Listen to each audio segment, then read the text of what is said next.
Pendant la Grande Dépression de 2026, le nouveau gouvernement et le public ont tellement besoin d'argent que la Grande Loterie de Californie est lancée.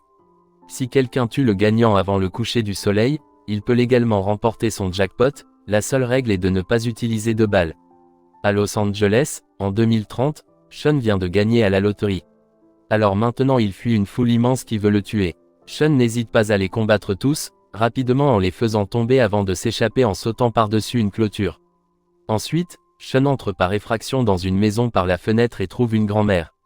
Il prend immédiatement son téléphone et le détruit. À l'extérieur, un drone surveille tout. Sean prend un moment pour reprendre son souffle et la dame sort un grand pistolet bolter de loterie pour le tuer sur le coup. Ensuite, la dame casse son billet pour convoquer l'équipe de loterie qui enfonce la porte et confirme que le gagnant est mort. Elle reçoit un énorme chèque de 22 millions de dollars et apparaît à la télévision. Un mois plus tard, Katie arrive à Los Angeles pour relancer sa carrière d'actrice. Dans le bus, elle ne cesse de regarder un petit porte-clés Oscar, qui semble être un souvenir. Il y a une petite fille à proximité, alors elle fait des grimaces pour la faire rire, mais le père de l'enfant continue de se moquer de sa fille, au téléphone. Katie se déplace à ses côtés et fait semblant d'être un flic, le menaçant de l'emmener aux services sociaux s'il ne se comporte pas bien. L'homme commence à être plus gentil avec sa fille tandis qu'une vieille dame s'approche pour remercier Katie pour ses services. Cependant, lorsque la dame part, Katie se rend compte qu'elle a volé sa montre. Sur une pancarte, Katie voit une publicité pour Lewis Protection Agency et elle aurait aimé avoir des gardes du corps comme celui-là. Pendant le trajet, elle a remarqué à quel point tout le monde dans la rue était tendu ou violent, généralement les deux. En attendant, les médias n'arrêtent pas de parler du prochain tirage de loterie qui aura lieu dans 18 heures. Les ventes de billets ont battu de nouveaux records et le prochain jackpot est de 3,6 milliards de dollars. Chez lui, Noël prépare ses armes en chantant la chanson des Tortues Ninja. Finalement, Katie arrive à la chambre qu'elle a louée sur internet et remarque immédiatement que sa nouvelle colocataire, Shadi, a menti sur l'état des lieux, ce qui est terrible. Shadi elle-même est assez ennuyeuse aussi. Il y a des photos d'elle dans la chambre de Katie, elle fait des blagues de mauvais goût et ignore les appels de sa mère très solidaire. Shadi a également un petit ami odieux nommé DJ, qui gifle Katie comme une soi-disant farce quand il lui tend les clés de la maison. Le lendemain, la publicité de Noël apparaît à la télévision, offrant ce service de garde du corps à celui qui gagne à la loterie. Lorsque Katie se réveille, elle est horrifiée de découvrir que la salle de bain à l'étage a eu une fuite à travers le toit et a abîmé ses vêtements. Elle appelle Shadi pour se plaindre depuis qu'elle a une audition dans quelques heures, mais le seul moyen pour Shadi de l'aider est de lui louer ses vêtements. Katie n'a d'autre choix que de commencer à dépenser ses économies dans une tenue horrible et à prendre un taxi parce qu'elle est en retard. Le chauffeur ne cesse de faire des commentaires inappropriés et de discuter des ragots sur les célébrités, mentionnant que le célèbre rappeur Machine Gun Kelly a son propre bunker. Lorsque Katie arrive sur place, un employé lui facture 400 $ pour participer. Son audition commence enfin et elle explique qu'elle était dans de nombreuses publicités télévisées lorsqu'elle était enfant, mais qu'elle a dû suspendre sa carrière pour prendre soin de sa mère malade. Après la mort de sa mère, Katie a décidé d'essayer de jouer à nouveau. Elle fouille dans ses poches pour récupérer ses notes de monologue et trouve le billet de loterie de Shadi, qui s'active lorsque Katie met accidentellement l'empreinte de son pouce dessus. Elle prend sa photo et l'enregistre officiellement comme un joueur. Katie le range rapidement et essaie d'agir, mais elle est immédiatement détestée et expulsée. Dans le couloir, les autres actrices essaient de la soutenir. Soudainement, tous leurs billets de loterie s'activent en annonçant que Katie a gagné et même en montrant son visage. Les actrices changent immédiatement d'attitude et attaquent Katie avec n'importe quel objet qu'elles peuvent atteindre, bien que certains d'entre eux aient des couteaux prêts. Même les ouvriers se joignent au combat. Katie se défend grâce à ses cours de combat sur scène et évite une chaussure volante avant de prendre les escaliers, ne comprenant pas ce qui se passe. À l'étage suivant, Katie parvient à se cacher dans une salle pendant que les actrices s'enfuient. Cependant, elle est entrée dans une cour d'autodéfense et ces gens sont prêts à la tuer aussi. Ils n'arrêtent pas de l'appeler « mon jackpot » pendant qu'ils attaquent et Katie court en esquivant leurs mouvements ou en les faisant se frapper.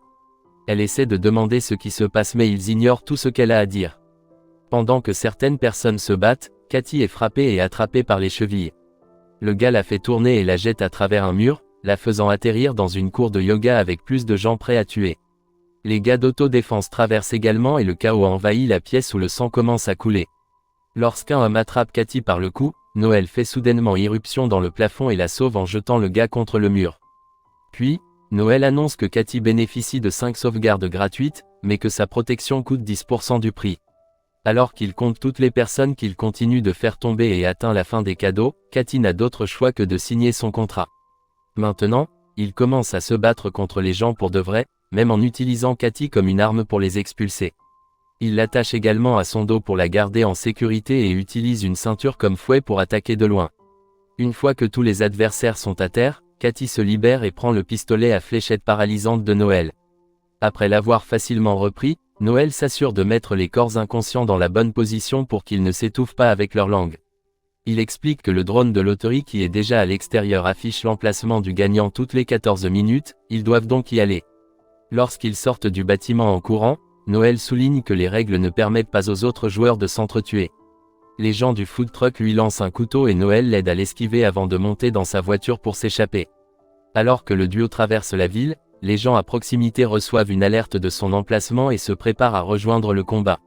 Le camion de glace abandonne les enfants et même la dame du bus a déjà un pistolet bolter de la grande loterie.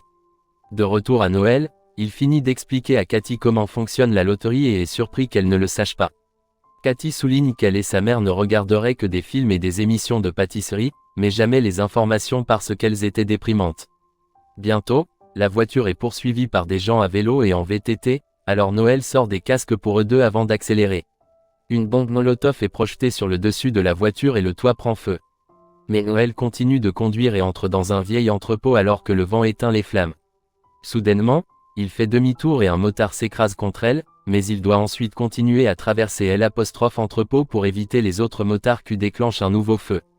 Katy veut quitter le jeu mais le seul moyen de le faire est de quitter la ville. Noël tire sur un gars avec son dart pour l'abattre, puis il tourne en rond alors que d'autres ennemis lancent divers objets. Cela crée beaucoup de poussière qui permet au duo de s'échapper en poussant la voiture sans faire de bruit et les motards ne le remarquent pas jusqu'à ce que le prochain Molotov tombe au sol. Katy continue d'insister sur le fait qu'elle veut arrêter, alors Noël accepte de l'emmener à la ligne d'arrêt la plus proche. À ce moment-là, les motards les trouvent et la poursuite recommence. Un ennemi saute dans la voiture par la vitre arrière et Katy lui vole son couteau pendant que Noël sort ses fléchettes, mais la femme lui mord le bras. Noël récupère le rétroviseur et la frappe avec avant de demander à Katy de conduire, en l'ignorant en disant qu'elle ne peut pas. Ensuite, Noël se déplace sur la banquette arrière pour continuer le combat, en mettant un casque supplémentaire sur son adversaire avant de la jeter hors de la voiture. Les motards leur lancent un autre Molotov et Noël force Katy à traverser un mur pour s'échapper. Ils arrêtent une voiture et un motard s'écrase en essayant de l'esquiver tandis que Katy assomme l'autre avec son casque. Le duo essaie de partir, mais la voiture bouge à peine avant de tomber en panne à cause de tous les dégâts. Katy sort et essaie de s'enfuir mais Noël l'arrête. Il explique qu'il ne reçoit pas d'argent si elle démissionne, mais veut quand même l'aider parce qu'ils doivent traiter les gens comme ils veulent être traités. Soudain, Katy lui jette du sable au visage et parvient à frapper alors Noël doit lui casser le nez pour le remettre en place. À ce moment-là, une voiture de police apparaît et Katy demande de l'aide aux flics, mais les policiers veulent aussi la tuer. Noël attrape leur taser juste à temps et commence à les combattre pendant que Katy s'enfuit. Dans la rue, Katy cache son visage derrière une carte pendant que la foule remarque le drone à proximité et commence à la chercher. Elle entre dans le musée de cire et est surprise d'apprendre que le garde est anti-loterie, alors il la laisse se cacher parmi les statues. Ensuite, Katy appelle Shady et demande à emprunter sa voiture. Shady n'arrête pas de demander à Katy où elle se trouve, ce qui fait comprendre à Katy que Shady joue aussi. À ce moment-là, une statue accueille Katy au musée, en révélant son emplacement. Par la suite, Shady et DJ essaient d'entrer dans le musée mais le garde leur rappelle qu'ils sont bannis parce qu'ils ont fait le sale boulot avec une statue. Shady le frappe pour l'assommer et le couple se précipite à l'intérieur. Katy les entend et se cache derrière une statue. Cependant, quand elle essaie de se faufiler, elle est vue. DJ va la pousser immédiatement sur un bureau. Katy jette une bouteille sur la tête de Shady avant de jeter du sable sur le visage de DJ pour le faire sortir d'elle. Ensuite, le couple fait équipe pour combattre Katy qui se défend avec un bâton de statue. Quand il y a une ouverture, elle essaie de courir et Shady lui donne un coup de pied en arrière, lui faisant perdre le bâton. Dans la pièce voisine, Shady et DJ commencent à battre Katy avec les moitiés du bâton. Katy riposte en leur lançant des statues, pensant que c'est cher alors qu'il s'agit en fait des Kardashians. Le combat continue dans la salle d'horreur, où ils récupèrent n'importe quel accessoire disponible pour attaquer. Après beaucoup de luttes avec les costumes de film et les armes, Katy s'enfuit alors que Shady lui lance une hache. L'arme la frappe mais c'est un faux donc ça ne fait rien. Katy appuie sur un bouton pour baisser l'obturateur, seulement pour se rappeler ce que Noël lui a appris. Elle répare le garde-corps pour qu'il ne s'étouffe pas, puis elle sort du musée juste avant la fermeture du volet, laissant Shadi et DJ coincés à l'intérieur. Un guide bus touristique la voit immédiatement et annonce sa position au microphone. Avant que les attaquants ne puissent l'atteindre, Noël apparaît dans une voiture de police et l'emmène. Cathy ne lui fait toujours pas confiance parce que l'aider à arrêter signifie ne pas être payé, alors elle pense qu'il la tuera en privé. Alors que le bus touristique continue de heurter l'arrière de la voiture, Noël souhaiterait qu'ils aient un bunker et Cathy se souvient du chauffeur de taxi. Bientôt le duo monte chez Machine Gun Kelly, qui pense que Cathy veut quelque chose de sale quand elle demande de l'aide. À ce moment-là, le bus apparaît, alors Cathy prend le pistolet à fléchette de Noël et le force à ouvrir sa salle de panique. Cathy et Noël se précipitent à l'intérieur et endormissent Kelly avec une fléchette avant d'essayer de fermer la porte. Une foule se rassemble dans le salon et un bras essaie de garder la porte ouverte, alors Noël se prépare à lui tirer dessus en pensant qu'il veut lui tirer dessus. Cathy prend le pistolet et tire une fléchette sur le bras, le forçant à reculer et fermant finalement la porte pour de bon. La pièce est entièrement équipée et le duo peut regarder la foule sur la caméra de sécurité. Cathy, méfiante, garde le pistolet pointé sur Noël, alors il s'assoit à ses côtés et partage de douces anecdotes sur lui-même pour le prouver qu'il est un bon gars. Soudain, le porte-clés tombe de la poche de Cathy et quand il dit que ça a l'air cool, Cathy s'ouvre. Elle a choisi de devenir actrice pour sa mère, qui aimait les films et les célébrités. Sa mère savait qu'Hollywood pouvait être un enfer et a offert à Cathy le porte-clés pour lui rappeler qu'elle serait fière d'elle quoi qu'il arrive. Quand elle était plus jeune, elle gagnait beaucoup d'argent en tant qu'enfant acteur mais son père s'est enfui avec tout cet argent. Noël est très compréhensif et réconfortant, alors Cathy lui rend larme. Elle veut savoir pourquoi Noël l'aiderait à arrêter de fumer, alors il lui explique ses priorités. L'une est de sauver la vie des gens et la deuxième est de gagner assez d'argent pour continuer à sauver la vie des gens. Dehors, de la foule continue de frapper à la porte, en vain. Shadi gifle Kelly pour le réveiller, mais rien ne se passe, alors elle le traîne dans la piscine et le menace de donner le mot de passe de la porte qui est le même 6969. Tout cela est vu par Cathy et Noël, qui se met en colère parce qu'il n'a pas d'autre choix que de passer un appel et de demander une faveur. Il ordonne ce qu'on appelle une « grève téléphonique » et se précipite pour mettre le téléphone de Cathy dans un coffre-fort. Ensuite, le duo tient la porte pendant que Shadi utilise le mot de passe, mais la foule se fige lorsqu'ils entendent tout leur téléphone sonner avec une alerte orange. Mais, c'est un piège et leur téléphone commence à exploser, brûlant diverses parties du corps. Alors que tout le monde s'occupe de ces brûlures, Cathy et Noël sortent pour s'échapper, bien que Noël s'arrête pour éteindre les flammes sur l'aine de quelqu'un. À l'extérieur, un groupe de gardes attendent avec des voitures à l'épreuve des dommages et des pistolets à balles en caoutchouc. Ils veulent seulement prendre Cathy mais elle les force à emmener également Noël. Pendant le trajet, Cathy demande si Noël travaille avec ces personnes. Il explique qu'il y était auparavant, mais de nos jours, il est indépendant. Quelques instants plus tard, ils arrivent au siège et Cathy rencontre Lewis, apprenant que c'est sa société de sécurité. Elle n'est pas impressionnée par lui parce qu'il continue de se moquer de Noël et demande à être emmené hors de la ville. Cependant, Lewis lui donne un nouveau téléphone et souligne offre et lui dit qu'elle est dans le bâtiment le plus sûr du pays. Il montre également les grenades dans sa poche avec seulement 4 heures de jeu. Lewis leur donne une visite, leur montre le mur avec tous les gagnants qu'ils ont sauvés bien que les noms soient anonymes et qu'ils manquent de clients depuis un moment. Lewis explique qu'il facture 30% et Cathy signe le contrat après avoir obtenu une partie de cet argent pour Noël. Ensuite, il voit sur les caméras de sécurité qu'une foule se rassemble à l'extérieur, alors Lewis décide qu'il sera plus sûr de déplacer Cathy dans une forteresse souterraine cachée en utilisant des véhicules leurs. Tout d'abord, le duo reçoit des soins médicaux pour leurs blessures et Noël en dit plus sur lui-même. Il était un mercenaire dans le secteur privé avec Lewis et leur unité a été envoyée partout dans le monde pour tuer des gens horribles. Un jour, Noël a découvert que ses victimes n'étaient pas toujours des méchants et il a démissionné au milieu de son travail. Ce qui a fait échouer la mission et seulement lui et Lewis ont survécu. Aujourd'hui, l'argent qu'il gagne va aux familles de ses victimes et à ses coéquipiers. En retour, Cathy partage que son père était son manager et la faisait travailler toute la journée depuis qu'elle avait 8 ans. Lorsqu'elle a eu 18 ans, elle lui a dit qu'elle voulait gérer son propre argent, alors il a disparu avec. Cathy a dû s'occuper de sa mère malade, qui est décédée il y a un mois et lui a laissé seulement $600 et un ticket de bus pour Los Angeles. À ce moment-là, un employé apporte une machine à prothèse. Cathy met son visage à l'intérieur et le machine applique un masque qui la fait ressembler à un vieil homme. Cependant, Noël est inquiet car déplacer Cathy n'a pas de sens et cette installation est trop chère pour être entretenue avec seulement 30% des anciens prix, surtout s'ils n'ont pas eu de clients ces derniers temps. Après que Cathy ait changé de vêtements pour terminer le déguisement, Noël se rend finalement compte que Lewis fait seulement semblant de protéger les gagnants pour les tuer en secret. Lewis les emmène dans une voiture et Cathy continue de demander à Noël de venir, ce que Lewis refuse. Désespérée, Cathy donne un coup de pied à Lewis dans l'aine et Noël utilise la distraction pour ouvrir la porte du garage. Ensuite, il tire sur tous les gardes avec ses fléchettes alors que la foule se précipite à l'intérieur mais ils ne reconnaissent pas Cathy et l'ignorent, car elle ressemble maintenant à un vieil homme. Noël la traîne dehors et lui donne la carte d'accès qu'il a volée à un garde, lui disant de courir pendant qu'il gagne du temps. D'autres gardes apparaissent et maintiennent Noël au sol pendant que Lewis lui donne un coup de pied pour obtenir des informations. Soudain, toutes les voitures leur pilotées par l'IA décollent avec Cathy se cachant dans l'une d'elles. Alors Lays envoie son peuple les suivre. Au centre-ville, Cathy enlève son masque et prend le contrôle de la voiture, donc le changement d'itinéraire alerte le système de Lewis. Pendant ce temps, les réseaux sociaux se déchaînent car le drone a perdu Cathy.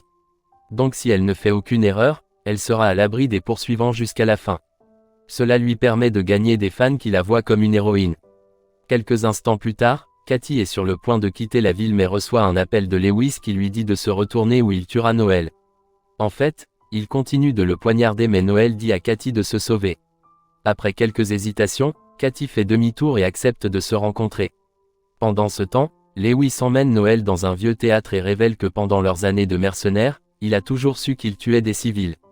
Il ne s'en souciait pas parce que c'était de l'argent facile. Lewis admet qu'il n'aime pas partager et c'est pourquoi il a tué toute leur équipe tout en faisant croire que c'était la faute de Noël. Alors qu'il reste seulement 15 minutes, Cathy récupère un pistolet bolter dans la boîte à gants et se précipite à l'intérieur du théâtre, trouvant Lewis et Noël sur la scène. Elle menace de s'auto-supprimer pour que personne ne reçoive l'argent et Lewis ne la croit pas. Alors, Cathy fait remarquer qu'il la tuera de toute façon. Elle lui montre aussi qu'elle a enregistré ça pour les réseaux sociaux. De cette façon, il ne peut pas nettoyer les empreintes digitales de L''arme et dire que c'est lui qui l'a fait. Cathy commence à déclamer sur l'état horrible de sa vie et appuie presque sur la gâchette, mais Lewis laisse finalement tomber les clés des menottes et demande un accord. Cathy prétend qu'elle est sur le point de lui donner l'arme, mais le jette hors de la scène, confirmant qu'elle avait agi. Avec Lewis absent, les autres joueurs recommencent immédiatement à s'en prendre à Cathy. Toutes les personnes qu'elle a rencontrées aujourd'hui apparaissent au théâtre et bloquent toutes les entrées afin que Cathy utilise n'importe quel objet qu'elle peut saisir pour les ralentir. Soudain, Lewis lui attrape sa jambe et la fait tomber avant d'essayer de la tuer. Le flic essaie de l'aider mais Lewis le donne un coup de pied et continue de lutter contre Cathy. À ce moment-là, une foule fait irruption, alors Noël commence à les combattre alors qu'il est toujours menotté à la chaise et en chantant la chanson des Tortues Ninja. La chaise se brise bientôt, lui donnant plus de liberté de mouvement. Cathy mord Lewis et le désarme avant de jeter les clés à Noël, qui se libère finalement. Pendant que Noël combat Lewis, Shady apparaît avec un katana pour combattre Cathy, qui la désarme rapidement et l'assomme d'un coup de tête. Avec seulement 4 minutes restantes, une foule immense entre soudainement dans le théâtre. Noël se bat toujours contre Lewis, alors que Cathy doit grimper sur les décorations de la scène pour des raisons de sécurité. Lewis vole une hache à un autre joueur et Noël se défend avec des cymbales, qui l'aident enfin à vaincre son ancienne amie. La dame du bus essaie de grimper après Cathy, alors elle la chasse. Puis Noël commence à casser la décoration pour que les gens ne puissent pas suivre Cathy. Les hommes de Lewis arrivent et la moitié d'entre eux fabriquent un escalier humain pour que Lewis gravire pendant que les autres s'attaquent à Noël. Lewis atteint Cathy sur l'échafaudage et il commence à se battre jusqu'à ce que Cathy glisse. Elle s'accroche au bord et révèle qu'elle a utilisé son porte-clés pour activer l'une de ses grenades, qui explose ensuite. Lewis meurt et Cathy tombe, mais ses fans apparaissent avec un grand drapeau et l'attrapent juste à temps. Alors que le compte à rebours atteint 0, Cathy serre Noël dans ses bras et promet de lui payer 50% du prix. Les gens de la loterie viennent lui donner le chèque et elle annonce qu'elle ne veut plus être actrice. 6 mois plus tard, Cathy et Noël travaillent ensemble sur un groupe d'associations caritatives comme une agence de protection gratuite, une école d'autodéfense et de combat sur scène. Centre pour enfants avec de mauvais parents. Noël essaie d'ouvrir une pizzeria sur le thème des Tortues Ninja, mais il est poursuivi pour violation du droit d'auteur. Le duo part également en vacances sur leur propre super yacht. Assurez-vous de vous abonner et d'activer les notifications pour pouvoir regarder plus de vidéos comme celle-ci. Merci d'avoir regardé.